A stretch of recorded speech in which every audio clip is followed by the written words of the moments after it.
So how does a do-it-yourself solar furnace work?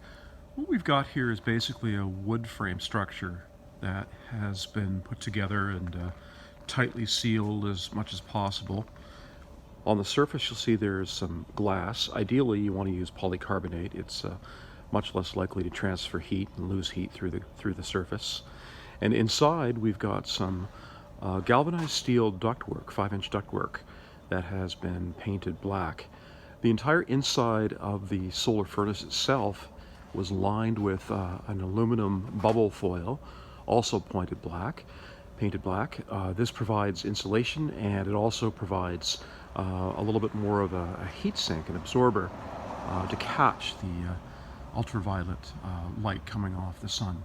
So what happens here is on the bottom we've got an air intake. This would be ducted into your house, say at the bottom near floor level, and air is pulled in passively, in this case from the house through the middle part of the furnace.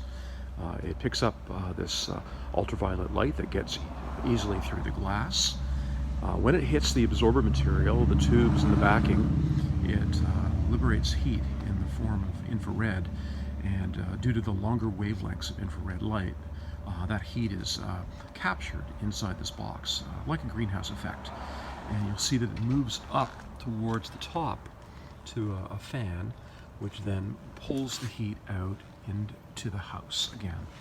On the back side of it, you'll see the two ducts. There's the intake on the bottom, right down here, and then on the top is the outflow into the house.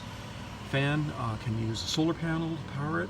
In this case, I've just got it plugged into a small transformer, and it's putting out steadily since it was in the sun this morning, about 160 Fahrenheit, and it will do so continuously throughout the day.